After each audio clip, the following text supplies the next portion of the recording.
आफैमा इम्पोर्टेन्ट छ physical or rigid pendulum भनेको छ डेफिनेसन आफैमा इम्पोर्टेन्ट छ इम्पोर्टेन्ट हुँदाखेरि तिम्रो मेन कुरा भनेको any rigid body of whatever shape भनेको छ अब यसलाई चाहिँ तिम्रो के गर्नु पर्यो भन्दाखेरि कतै सस्पेन्ड गरिरहेको छ र ओसिलेट गराइरहेको छ भने जुनसुकै सेप भए पनि त्यसलाई हामीले कम्पाउन्ड पेन्डुलम दिन मिल्छ है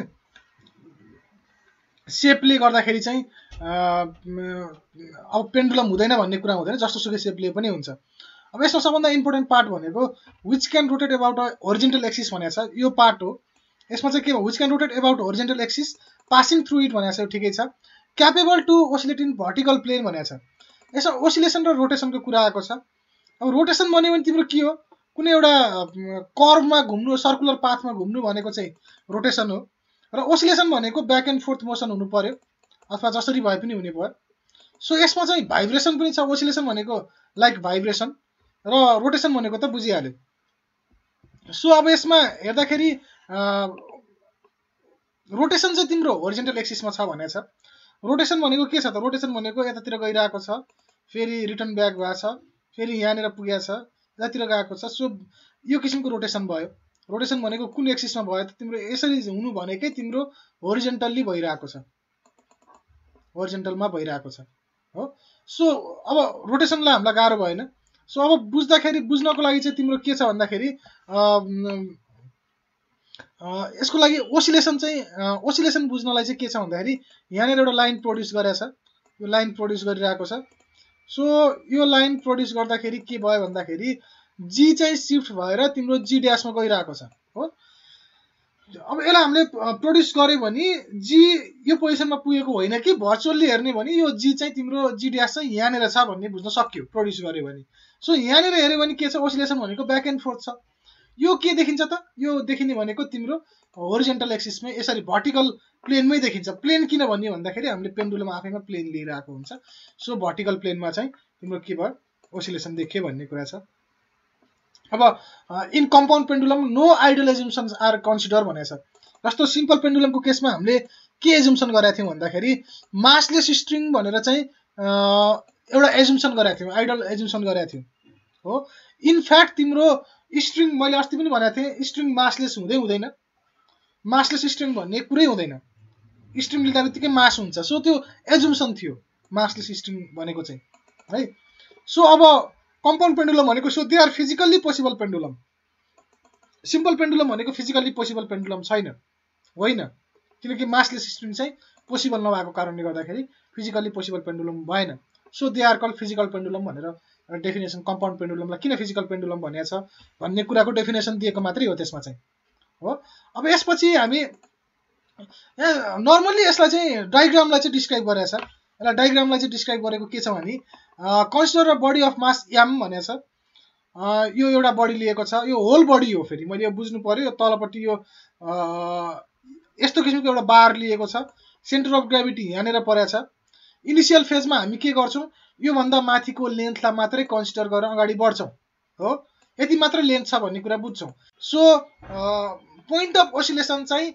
इनिसियल फेजमा पोइन्ट अफ ओसिलेसन भनेको अब तिम्रो सिम्पल पेन्डुलममा पोइन्ट अफ ओसिलेसन भनेको कहाँनिर पर्छ बबमै पर्छ यो भनेको पोइन्ट अफ ओसिलेसन भयो पोइन्ट अफ सस्पेन्सन भनेको के भयो त यो भयो तर तिमीले एउटा कुनै बार लिन्छौ भने पोइन्ट अफ ओसिलेसन त्यसको जहिले पनि के हुन्छ सबभन्दा तलतिर पर्छ माथि यहाँनिर सस्पेन्ड गरिरहेको छ पोइन्ट अफ ओसिलेसन यहाँनिर भयो पोइन्ट अफ सस्पेन्सन यहाँनिर भयो पोइन्ट अफ ओसिलेसन यहाँनिर हुने भयो तर यदि होल बडीको मास चाहिँ तिम्रो सेन्टर अफ मासमा कन्सन्ट्रेटेड भएको छ भने सिम्पल पेन्डुलममा पनि तिम्रो होल बडीको मास चाहिँ के भएको थियो बडीमै यो सिम्पल यो यसमै कन्सन्ट्रेटेड भएको थियो सो यहाँनिर पनि यो पोइन्ट सोर्स जस्तो भयो जहाँनिर चाहिँ बडीको मास चाहिँ कन्सन्ट्रेटेड भएको छ योभन्दा माथिको चाहिँ के भयो त लेन्थ भयो सो मासलेस स्ट्रिङ बाहेक अरू सिनारियोमा हेर्ने हो भने चाहिँ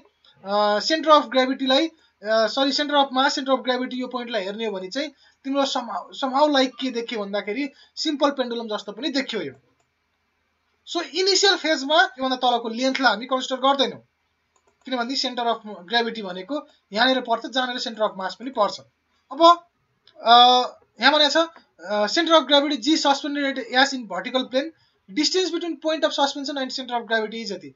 यो पोइन्ट अफ सस्पेन्सन भयो, सेन्टर अफ ग्राभिटी भनेको यो भयो। इनिसियल फेजमा point of suspension point of oscillation पनि सेन्टर अफ ग्राभिटी जस्तै मानेर गरिन्छ। अब भन्नलाई ल्याङ्ग्वेजमा कतै नभनिए पनि तिम्रो त्यसरी नै मानेर गरिएको, किनकि यो मात्र लेन्थलाई कन्सिडर गरेर अगाडि बढिरहेको छौँ, पछाडि यसलाई कभर अप गरिन्छ। यो तलभन्दा त्योभन्दा तलको लेन्थलाई पछि कभर अप गरिन्छ। सो अब यसमा कम्पोनेन्टहरू के हुने भयो त? कम्पोनेन्टहरू भनेको mg cos थीटा र mg sin theta. mg sin theta भनेको इनफ्याक्ट यहाँनिर हुन्छ, mg sin थीटा यहाँनिर हुन्छ। यसलाई अलिकति मिस्टेक छ, यसलाई यसरी हुँदैन, पर्पेन्डिकुलर हुनुपर्छ हो, पर्पेन्डिकुलर हुनुपर्छ। सो अब यसलाई हेर्दाखेरि के भने कम्पोनेन्ट रिजल्भ गर्न अस्ति हामीले हेरेको थियौँ कि के हेरौँ, मैले बिर्सेँ त, ठिकै छ फेरि पनि हेरौँ। कम्पोनेन्ट रिजल्भ गर्दाखेरि चाहिँ अस्ति हेरेको थिएँ, भइसकेको छ है, ल ठिकै छ। त्यो mg sin थीटा र mg cos थीटा बुझिहाल्यो। अब यसमा नर्मल्ली हेर्ने हो भने चाहिँ यसमा mg sin थीटा चाहिँ मिन पोजिसनमा, अब रिस्टोरिङ टर्कको लागि चाहिँ एक्ट गर्ने भनेको mg sin थीटाले मात्रै हो। mg भनेको डाउनवर्ड छ, mg cos थीटा भनेको यतापट्टि छ, रिस्टोरिङ टर्क भनेको कतातिर यो डिरेक्सनमा हो। यो डिरेक्सनमा त के छ, mg sin थीटा मात्रै छ। सो mg sin थीटाले मात्र के गर्ने भयो, एक्ट गर्ने भयो भन्ने कुरा हामीले यहाँनिर गर्छौँ। सो योभन्दा अगाडि जाँदाखेरि रिस्टोरिङ टर्क भनेको के हुने भयो त, टाउ रिस्टोरिङ भनेको mgl sin टर्क भनेको के हो त, f इन्टु r भनेको टर्क हो। रोटेसनल मोसन छ भने तिम्रो f इन्टु r हुन्छ, रोटेसनल मोसनमा f इन्टु r भनेको के हुन्छ, टर्क हुन्छ। सो mg sin थीटा भनेको चाहिँ तिम्रो फोर्सको कम्पोनेन्ट भयो, फोर्सको कम्पोनेन्ट आयो।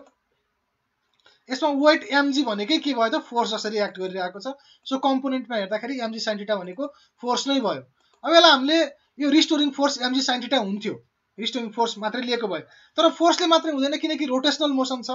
रोटेसनल मोसन भएको कारणले गर्दाखेरि हामीले के गर्छौँ, यसमा टर्क लिन्छौँ, f इन्टु r हुने भयो।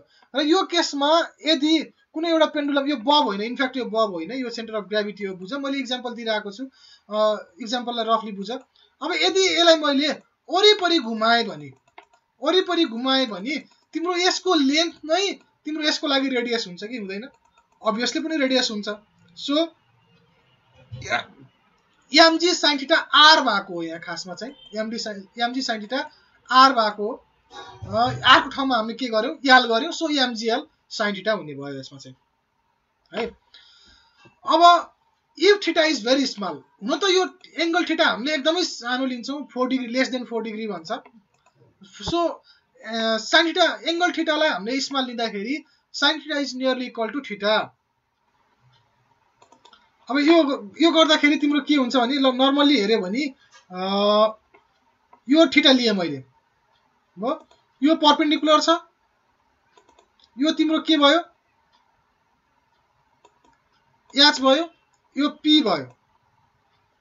अब तिम्रो हामीले यहाँ कम्पोनेन्ट लिए तापनि, कम्पोनेन्ट हामीले स्ट्रेट लिए तापनि खासमा यसको मोसन भनेको के छ, रोटेसनल छ। यहाँनिर हेर है, यहाँनिर हेर्दाखेरि यो रोटेसनल छ। सो यो p चाहिँ कतातिर पर्छ त, तिम्रो रोटेसनल साइडतिर पर्छ। यहाँनिर हेऱ्यो भने यो साइडमा रोटेसनल, यो साइडमा पर्छ p चाहिँ, यहाँनिर हेऱ्यो भने। तर हामीले यसलाई स्ट्रेट बनाए पनि तिम्रो के छ त, मोसन त रोटेसनलै हुन्छ। सो यहाँनिर के हुने भयो त, कर्भ भइदिन्छ, यहाँनिर कर्भ भइदिन्छ हो। सो अब यदि यो एङ्गल थीटा सानो छ भने तिम्रो यो सर्कल, यो रोटेसनल पनि तिम्रो के हुन्छ, थोरै पोर्सनलाई मात्रै आर्क लेन्थ भनेको एकदमै कम हुने भयो। थीटा घट्दै जानु भनेको आर्क लेन्थ पनि के हो, घट्दै जानु हो, आर्क लेन्थ पनि घट्दै जानु हो। जति आर्क लेन्थ घट्दै जान्छ तिम्रो हेर है, मैले यो आर्क लेन्थ, यो आर्क भयो, आर्कसँग तिम्रो यो भयो। अब आर्क लेन्थ घट्दै जानु भनेको nearly arc length is equal to तिम्रो स्ट्रेट लाइनसँग इक्वल हुने हो कि होइन, भनेको आर्क लेन्थ र यो चाहिँ नियरली इक्वल हुन्छ, नियरली इक्वल हुन्छ। यदि थीटा घट्दै जाने हो भने चाहिँ, सानो थीटा लिने हो भने चाहिँ यो भिजुअलाइज गर्न सकिन्छ हो। अब यसपछि चाहिँ के भन्दाखेरि मैले बेसिकल्ली तिमीलाई यहाँनिर के भने सर्कलको सर्कमफ्रेन्स भनेको के हुन्छ, यदि यसको रेडियस r छ भने तिम्रो सर्कलको सर्कमफ्रेन्स 2πr हुन्छ हो। एकदम बेसिक कुरा भनिरहेको छु मैले, 2πr हुन्छ। र 2π भनेको के हुन्छ त, 2π भनेको c/r हुन्छ c by r हुन्छ। यसरी हामीले c भनेको एक तरिकाले भन्ने हो भने सर्कमफ्रेन्स हो, तर 2 पाई भनेको के हो होल 360 हो, होल 360 हो। यो हिसाबले हेर्ने हो भने सर्कमफ्रेन्स भनेको आर्क लेन्थ जसरी आइरहेको छ cr र डिभाइड बाइ r हुने भयो। यो होल एंगल लिँदाखेरि के गर्नु पर्यो 2 पाई लिँदाखेरि तिम्रो सर्कमफ्रेन्स पनि होलै लिनु पर्यो, आर्क लेन्थ पनि होलै लिनु पर्यो, सो सर्कमफ्रेन्स भयो। त्यही सिनारियोमा मैले के हेरे भने थीटा गरे भने यो एंगल थीटा गरे भने अब c लिनु परेन, आर्क लेन्थ भनेको के हुने भयो यति मात्रै हुने भयो। यति मात्रै भनेको लेन्थलाई मैले l गरे भने थीटा इक्वल्स टु के हुने भयो त l बाइ r हुने भयो। Theta equals to l by r हुने भयो हो। अब यो सिनारियोमा हेर्ने हो भने यदि याच रेडियस हो भने, यदि याच रेडियस हो भने तिम्रो याच रेडियस हो भने र यो p छ, यदि आर्क लेन्थ चाहिँ तिम्रो सानो छ भने भनेपछि अब यो केसमा चाहिँ थीटा इक्वल्स टु के हुने भयो त यही अनुसार हेर्ने हो भने आर्क लेन्थ बाइ रेडियस हो कि हैन। हाम्रो यो डायग्राममा हेर्ने हो भने यो डायग्राममा हेर्ने हो भने आर्क लेन्थ भनेको के छ p छ, आर्क लेन्थ भनेको p छ, p बाइ के हुने भयो त याच हुने भयो।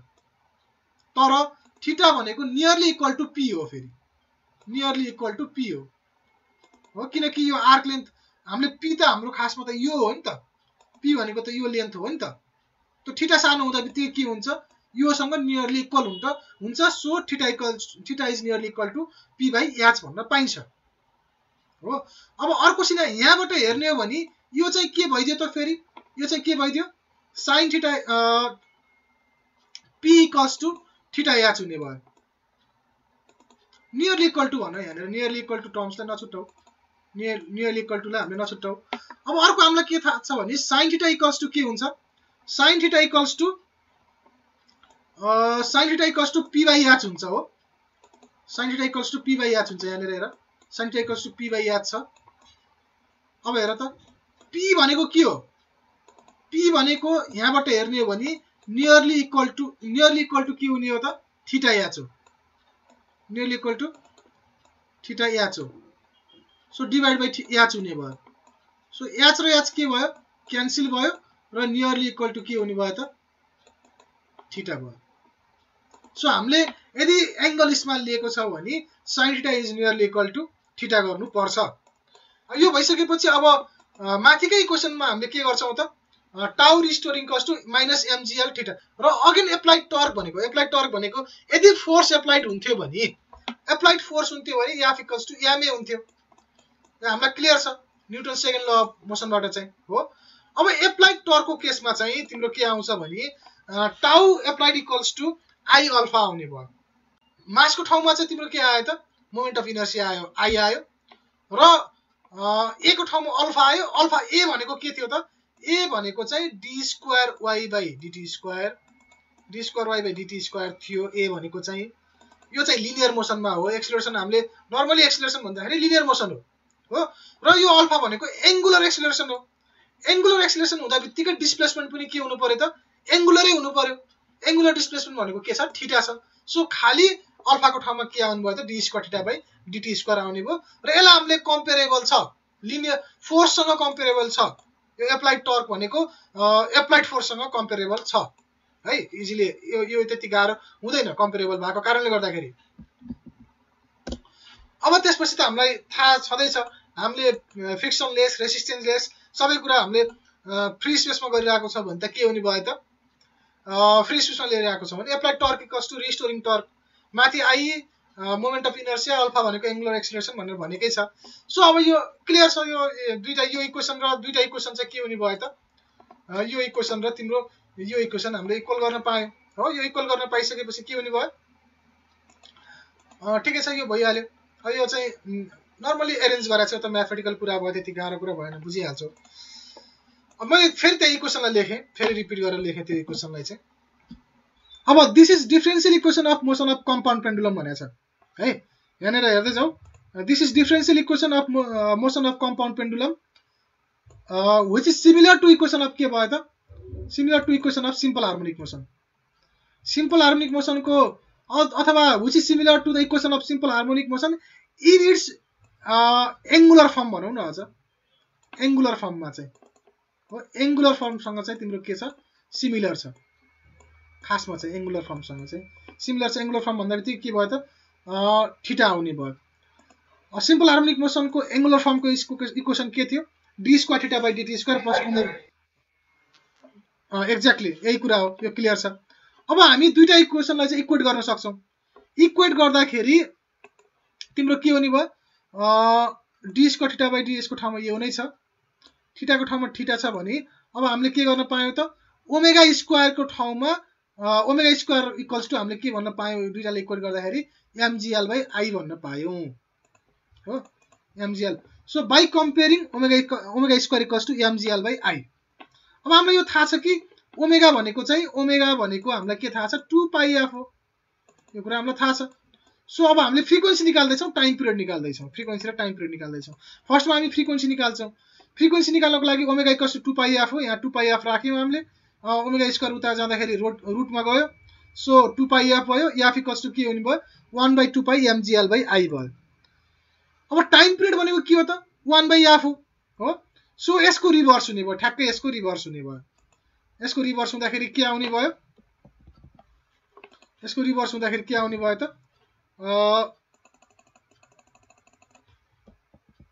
यसको रिभर्स हुँदाखेरि t इक्वल्स टु 2 पाइ I बाइ mgl आउने भयो root under I by mgl आउने भयो अब एउटा इम्पोर्टेन्ट पार्ट के छ भने तिमीहरुले अब यो if an axis passes through its center of gravity parallel to axis of rotation then parallel axis theorem भनेर यो parallel axis theorem भनेको आफैमा एक पेजको डेरिभेसन छ सो हामी डेरिभेसन वाइज जादैनौ सिम्पल कन्सेप्ट एकदमै बेसिक कन्सेप्टमा I equals to ml square plus mk square किन भयो भन्ने कुरालाई चाहिँ बेसिकली हेर्छौं हामीले अब त्यो बेसिकली हेर्दाखेरि के बुझ्छ भन्दाखेरि यति बुझ now applying parallel axis theorem भनेर तिमीहरुले एक्जाममा लेख्दाखेरि यो लेख्न सक्छौ यो माथिको नलेख्दा पनि हुन्छ त्यो लेखिसकेपछि डाइरेक्टली यो लेख्न सक्छौ यो चाहिँ मेमोराइजेसन भन या अलिकता आइडिया लिन सक्छौ जस्तो मैले के भनेको थिए भने सुरुमा अघि मैले भन्दाखेरि के भनेको थिए भने हामीले अहिलेसम्म डिल गर्दाखेरि यहाँसम्मको लेन्थको मात्रै कुरा गरिरहेको छौं यो लेन्थको मात्रै कुरा गरिरहेको छौं मोमेन्ट अफ इनर्सियालाई मात्र लिने हो भने चाहिँ विदाउट रेडियस अफ जाइरेसन लिने हो भने चाहिँ मोमेन्ट अफ इनर्सिया भनेको ml स्क्वायर हो जसले सेन्टर अफ मास सम्मको लाई मात्रै तिम्रो ओसिलेसनलाई कभर अप गर्ने भयो यो केसमा चाहिँ सो यसले चाहिँ के गर्यो ml स्क्वायर गर्दाखेरि यहाँसम्मकोलाई कभर अप गरिरहेको छ अब यो भन्दा मुनिको चाहिँ के हुने भयो त यो भन्दा मुनिको लेन्थमा अथवा यो भन्दा माथि पनि इच एन्ड एभ्री पार्टिकलले जस्तो तिमीले एउटा कुरा के लियो भन्दा एउटा कम्पाउन्ड पेन्डुलम लियो हो यो होल बडीले एक्ट गर्ने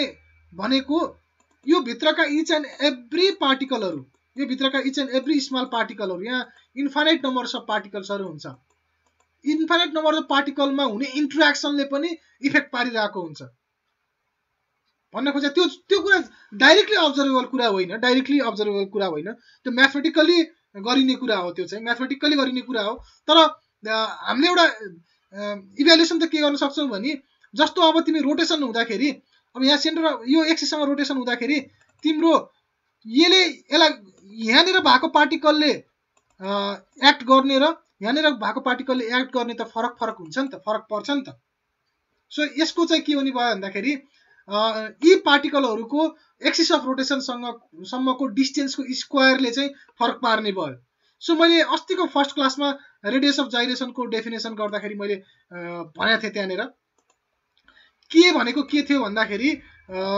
के भनेको तिम्रो नर्मली त्यसमा के आएको थियो के भनेको रुट अन्डर रेडियस अफ जाइरेसन के जुन यहाँ के आइरहेको छ यो भनेको r1 square plus r2 square हुँदै तिम्रो rn स्क्वायर सम्म पुग्छ गर्दै तिम्रो rn स्क्वायर सम्म पुग्छ र डिभाइड बाइ के हुन्छ त n हुन्छ र होल रुट हुन्छ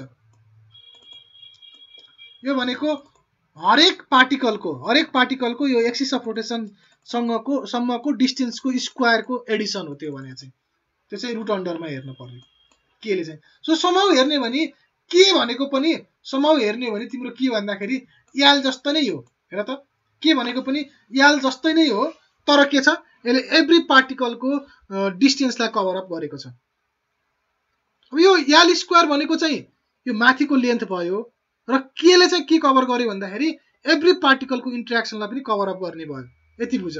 सो मोमेन्ट अफ इनर्सियामा हामीले माथिको लेन्थ मात्रै होइन कि यो एमएल स्क्वायर गर्यो भने त के भयो, एल स्क्वायरले आफै सिग्निफाई के गर्यो, यहाँदेखि यहाँसम्मको लेन्थलाई सिग्निफाई गर्यो। अब के स्क्वायर आउँदा बित्तिकै योभन्दा मुनिका पार्टिकलहरू पनि इच एन्ड एभ्री पार्टिकलले इन्ट्रेक्ट गर्ने पार्टलाई चाहिँ कभर अप गर्यो। सो यो चाहिँ डेरिभेसनै छ, यसको चाहिँ लगभग 1 पेज हामीले गर्नु पर्दैन। सो कसरी आयो भन्ने कुरा, तर एउटा के बुझ्यो भन्दाखेरि यसले माथिकोलाई कभर गर्यो, यसले चाहिँ तल इच एन्ड एभ्री पार्टिकललाई चाहिँ कभर अप गर्यो भन्ने एउटा सेन्स राखेर बुझ्न सक्छौँ। अब हामीले के गर्यो भन्दाखेरि यसैमा यो जुन आई भ्यालु आयो, आई को भ्यालु हामीले जुन भन्यो त्यसैलाई के गर्यो, यसमा लगेर राखिदियो। यसमा लगेर राख्दाखेरि के आउने भयो, यो आउने भयो। के भनेको यसमा लगेर राख्दा यो आउने भयो। सो के भनेको के हो भन्ने कुरा यहाँबाट थाहा भइहाल्यो हो। अब त्यसपछि चाहिँ टी इक्वल्स टु, अब यसलाई केही गरेको छैन, यसलाई एरेन्जै गरे हो, अरू केही पनि गरेको छैन। यसलाई हामीले के गर्यौँ त, यसलाई T equals to 2 pi root under, तिमीले आफैले पनि हेर्न सक्छौ है, यो बुझिहालिन्छ। याम र याम त काटियो, सबै यामहरू काटियो, यो तीनटै याम काटियो, बाँकी रह्यो एल स्क्वायर प्लस के स्क्वायर बाई जी एल रह्यो।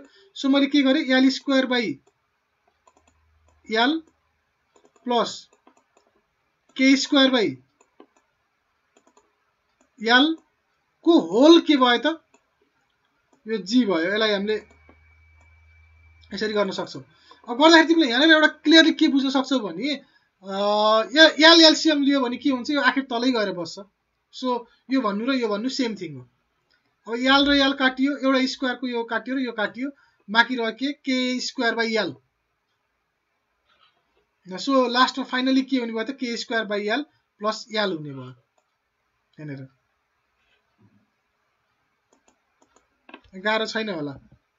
अब अब अब अब यहाँ बुझ्नुपर्ने इम्पोर्टेन्ट पार्ट छ, के छ भने तिमीहरूले सिम्पल पेन्डुलमको टाइम पिरियड भनेको यदि याद छ भने के थियो भन्दा यो याद हुनुपर्छ जस्तो लाग्छ मलाई। 2 पाई नभए पनि यहाँ देखे रुट अन्डर एल बाई जी थियो हो। अब क्यापिटल एल भनेको अब यो केसमा एल बाई जी भयो। अब तिमीले समाउ हेर्ने हो भने चाहिँ टी कस टु 2 पाई बाई जी छ, हेर त बाई जी छ। तर यहाँ जति पनि आएको छ नि यो टर्म्सहरू भनेको, यो टर्म्स भनेको लेन्थसँगै एसोसिएट कुराहरू छ। हेर त यसमा मास केही आएको छैन, केही आएको, लेन्थसँगै एसोसिएट कुरा छ। रेडियस अफ जाइरेसन भनेको पनि लेन्थसँगै एसोसिएट कुरा हो। अझ हामीलाई सजिलो के हुने भयो भन्दाखेरि एल भनेको चाहिँ तिम्रो के हो, माथिको लेन्थ हो, यो माथिको लेन्थ हो कि हैन। अब हामीले तलको पार्टलाई पनि कभर अप गरिरहेको छौँ भने त यो माथिको पार्ट हो, जतिसुकै भ्यालु आओस् न, किनकि सिम्पल पेन्डुलमसँग कम्पेरेबल हुने हो भने त यदि यो होल लेन्थ भनेको चाहिँ क्यापिटल एल हुन्छ भने र माथि एल हुन्छ भने तलको जेसुकै टर्म्स आओस् न त्यो पनि लेन्थै हुनु पर्यो कि परेन त। यदि यो एल हो भने तलको लेन्थ चाहिँ के हुनु पर्यो त, एल ड्यास हुनु पर्यो कि परेन, एल ड्यास हुनु पर्यो। एल ड्यास भनेको के हुँदो रहेछ त, के स्क्वायर बाई एल हुँदो रहेछ। सो तलको लेन्थ चाहिँ के हुँदो रहेछ त, के स्क्वायर बाई एल हुँदो रहेछ भन्ने कुरा यहाँ म्याथमेटिकली आयो यो कुरा चाहिँ है। अब हामीले के भन्न पायौँ, अब चाहिँ हामीले के गर्न पायौँ भने यसलाई चाहिँ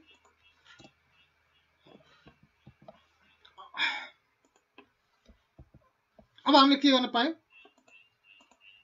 टी कस 2 पाई एल बाई जी भन्न पायौँ। एल भनेको के हो, K square by L plus L. So अब यहाँनिर हेर, this was point of oscillation lies below centre of gravity भनेको छ। Point of oscillation lies below centre of gravity at distance K square by L भनेको यहाँबाट K square by एलबाट माथि पुग्ने भयो। Here L equals to K square by L plus L is called equivalent length of simple pendulum. यो ल्याङ्ग्वेजमा हेर्दाखेरि equivalent भनेको छ नि त हैन। सो सिम्पल पेन्डुलमै होस्। अनि यहाँ स्टुडेन्टले मलाई सोधिरहेको हुन्छ कम्पाउन्ड पेन्डुलम पढिरहेको छु, कहाँ सर त्यहाँ कम्पाउन्ड पेन्डुलम होला, मिस्टेक होला भन्छ। होइन, equivalent length of simple pendulum अथवा इक्विभ्यालेन्ट टु सिम्पल पेन्डुलम भने भए चाहिँ अझ क्लियर हुन्थ्यो होला। सो यहाँ इक्विभ्यालेन्ट टु सिम्पल पेन्डुलम भन्न पनि सक्छौ, अथवा is called equivalent length of simple pendulum पनि भन्न पाइयो। Thus length of compound pendulum is always less than equivalent length of simple pendulum भनेर भनेको छ। अब यहाँसम्म त हामीले अघि भर्खरै देखेको इक्वेसन हो, यहाँसम्म भनेको भर्खरैसम्म देखेको इक्वेसन हो यो है। सो अब हेर है, maximum time period may be infinite time. Maximum time period भनेको के हो त? टाइम पिरियड भनेको एउटा कुरा बुझिराख फेरि, म्याक्सिमम टाइम पिरियड भनेको के? टाइम पिरियड भनेको के हो? टाइम पिरियड भनेको एउटा कम्प्लिट ओसिलेसन लाग्ने टाइम भनेको टाइम पिरियड हो। सो अब हेर है, अब नर्मल्ली हेर्ने हो भने यो चाहिँ यहाँदेखि यहाँ पुगेर फेरि यहाँ फर्किनु भनेको कम्प्लिट टाइम पिरियड हो। अब म्याक्सिमम टाइम पिरियड भनेको कति त? 1 घण्टा, 2 घण्टा, 3 घण्टा, 4 घण्टा, 5 घण्टा, 6 घण्टा, जति पनि हुनसक्छ। त्यो हुनाले के हुने भयो? म्याक्सिमम टाइम पिरियड भनेको त इन्फाइनाइट टाइम रहेछ। इन्फाइनाइट टाइम, इन्फाइनाइट टाइम भनेको के हो त? यो पेन्डुलम चाहिँ यहाँबाट फर्केर यहाँ आउनलाई अब आउँदैन भने पनि भयो के। म्याक्सिमम टाइम पिरियड भनेको गएको गएको गई भयो, आउनु पर्ने हो। त्यसको नेचर चाहिँ के हुनु पर्यो भन्दाखेरि पेन्डुलमको नेचर त हुनु पर्यो, गइसकेपछि गएको गई भयो, तर आउने नेचर चाहिँ हुनु पर्यो, पेन्डुलमको नेचर चाहिँ हुनु पर्यो। इन्फाइनाइट टाइम भने त्यो कति बेला पोसिबल छ त? Time period is directly proportional to root under of L छ नि त, होइन र? यहाँ हेऱ्यो भने रुट अन्डर अफ यो भनेकै याल हो, क्यापिटल याल हो, लेन्थसँग डाइरेक्टली प्रोपोर्सनल छ टाइम पिरियड भनेको। रुट अन्डर भए पनि के छ र? केही छैन होइन। यदि लेन्थसँग डाइरेक्टली प्रोपोर्सनल छ भने, रुट अन्डर अफ यालसँग डाइरेक्टली प्रोपोर्सनल छ भने लेन्थ बढ्यो भने टाइम पिरियड बढ्दो रहेछ कि रहेन छ? बढ्दो रहेछ। लेन्थसँग टाइम पिरियड चाहिँ डाइरेक्टली प्रोपोर्सनल रहेछ। त्यो कति बेला त भन्दाखेरि त्यसको लेन्थ, तिमीले पेन्डुलमको लेन्थ इन्फाइनाइट लेन्थ बनाइदेऊ। इन्फाइनाइट लेन्थ भनेको कति हो त? यु क्यानट इमेजिन होइन, त्यो इन्फाइनाइट भनिसकेपछि इन्फाइनाइटै भयो। जुन चाहिँ प्र्याक्टिकली के छ, यहाँ माथि पनि हेर, जुन चाहिँ प्र्याक्टिकली इम्पोसिबल छ। म्याक्सिमम टाइम पिरियड भनेको इन्फाइनाइट लिएर गर्दाखेरि के हुँदो रहेछ? प्र्याक्टिकली इम्पोसिबल छ। T max that is T infinite when L equals to infinite impossible. अब when L equals to 0, when L equals to 0 भनेको छ। अर्को म्याक्सिमम टाइम पिरियड भनेको चाहिँ के हुन्छ भन्दाखेरि एल इक्वल्स टु 0। यहाँनिर मैले तिमीलाई एल इक्वल्स टु 0 भनेको के हो क्लियरली बुझौँ है, यहाँनिर फेरि तिमी कन्फ्युज हुन्छौ। एल भनेको यो चाहिँ पोइन्ट अफ सस्पेन्सन, यो पोइन्ट अफ ओसिलेसन, यो सेन्टर अफ ग्रेभिटी, यो चाहिँ के हो? याल हो। यो चाहिँ याल हो है। फेरि योभन्दा तलको चाहिँ के हो? के स्क्वायर बाई याल हो, अघि भर्खर आएको छ। अब यो सेन्टर अफ ग्रेभिटीसँग, सेन्टरसम्म चाहिँ के हुन्छ? यदि तिमीले सेन्टरमै त्यसलाई ह्याङ गराइदियो भने चाहिँ टाइम पिरियड चाहिँ म्याक्सिमम हुन्छ भनेर भनेको छ। अब यो हामीले म्याक्सिमम टाइम पिरियड भयो। मिनिमम टाइम पिरियडको लागि चाहिँ मिनिमम टाइम पिरियड चाहिँ हामीले यो चाहिँ फिजिकल इन्टरप्रिटेसनबाट आएको छ। मिनिमम टाइम पिरियड चाहिँ म्याथमेटिकल्ली आउँछ। अब मिनिमम टाइम पिरियड भनेको बेसिकल्ली के हुने भयो त भन्दाखेरि टी इज मिनिमम व्हेन के माइनस एल इक्वल्स टु 0 भनेको छ। यहाँनिर पहिला यहाँनिर हेरौँ है, यो त बुझिन्छ, के स्क्वायर बाई यो यसैलाई गर्यो, यसैलाई एरेन्ज गर्यो। अब ए स्क्वायर प्लस बी स्क्वायरको फर्मुला के हो त? ए माइनस बी को होल स्क्वायर प्लस 2ab अथवा ए प्लस बी को होल स्क्वायर माइनस 2ab पनि हो। यो भनेकै यो हो, यो हामीले 9-10 मै पढेको कुरा हो, यो भनेकै यो हो। सो अब टी इज मिनिमम व्हेन के माइनस एल इक्वल्स टु 0, के माइनस एल को भ्यालु 0 भयो भने टी मिनिमम हुन्छ भनेर यहाँ बेसिकली आयो। किन भन्दाखेरि किन मिनिमम हुन्छ भन्दाखेरि यहाँनिर हेर है, अब बाँकी के हुन्छ? लेन्थमा डिपेन्ड, रेडियस अफ जाइरेसनमा मात्रै डिपेन्ड गर्ने भयो के, किनकि T is directly proportional to length. T is directly proportional to length. हेर यहाँ हेऱ्यो भने, सो लेन्थको टर्म्सलाई नै हामीले हटाइदियौँ भने त हुन त रेडियस अफ जाइरेसनमा पनि एक्ट त गर्छ, त्योभन्दा बढी त तिम्रो के छ भन्दाखेरि लेन्थमै बढी एक्ट गर्ने देखिन्छ। सो लेन्थको टर्म्सलाई नै हामीले रिड्युस गरिदियो भने के हुन्छ भन्दाखेरि खाली बाँकी के रहने भयो? के मात्रै बाँकी रहने भयो। अब यो इक्वेसनमा हेर्दाखेरि यो म्याथमेटिकली हेरिएको कुरा हो। म्याथमेटिकली हेर्दाखेरि सबभन्दा कम डिपेन्डेन्स देखाउनको लागि चाहिँ यो पोसिबल देखियो। सो कति बेला त भन्दाखेरि के माइनस एल इक्वल्स टु 0 भयो भने 2kl बाई एलजी मात्रै बाँकी रहने भयो। त्यो भनेको के हो त? 2k बाई जी मात्रै रहने भयो। सो 2k बाई जी रहने भयो। टी मिनिमम गराउनको लागि एल माइनस जी, के माइनस एल इक्वल्स टु 0 भयो। सो के इक्वल्स टु एल अथवा यहाँनिर इक्वल्स टु 0 यो गरे पनि हुन्छ। So L equals to plus minus के हुन्छ। सो के को भ्यालु राख्दाखेरि के हुने भयो त 2k/g आउने भयो। यो चाहिँ मिनिमम टाइम पिरियडको लागि भयो।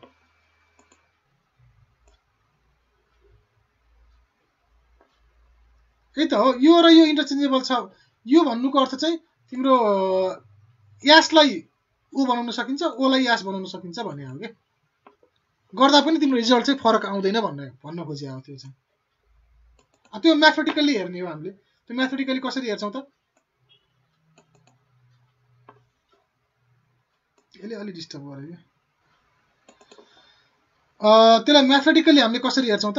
अब हामीलाई यो थाहा छ हेर, टाइम पिरियड T1 र T2 निकाल्छौँ हामीले। T1 र T2 निकाल्छौँ। फर्स्ट सिनारियो भनेको यही डायग्रामबाट निकाल्छौँ। सेकेन्ड सिनारियोको लागि डायग्रामलाई हामीले उल्टो बनाइदिन्छौँ, ठ्याक्कै चेन्ज गरिदिन्छौँ। अब हेर है, माथिकोलाई हामीले L1 भन्यौँ, तलकोलाई हामीले L2 भन्यौँ। k²/L1 यो बुझ्या छौ नि, यो डायग्राम त बुझिन्छ नि। र यो होल लेन्थ भनेको के छ? L छ। भनेको L1 + L2 भनेको चाहिँ L1 + L2 भनेको चाहिँ के हो? क्यापिटल L छ। L2 भनेको चाहिँ के हो फेरि? k²/L1 हो। सो यो फर्मुला त हामीले भर्खरै डिराइभ गरे फर्मुला हो। यो भर्खरै डिराइभ गरे फर्मुला हो। खाली हामीले त्यहाँ L1 L2 भनेको थिएनौँ। T1 भनेको यहाँ L1 आउने भयो, यहाँ L1 आउने भयो, L1 आउने भयो, L1 आउने भयो। यो केही छ र यो गाह्रो छैन। k²/L1 भनेको के हो? L2 हो। k²/L1 भनेको L2 हो। सो 2πL/g भयो। Where k²/L1 = L2 is distance between point of oscillation and center of gravity. Point of oscillation यो भयो। Point of oscillation and centre of gravity बिचको डिस्टेन्स चाहिँ k²/L1 हो भनेर भन्यौँ हामीले सिम्पली। अब हामीले के गर्यौँ भने खासमा दुईटै फिगर बनाउनु पर्ने हो। मैले एउटा मात्रै यहाँ बनाएको छु। अब हामीले के गर्यौँ भने सिम्पली हेर्दाखेरि चाहिँ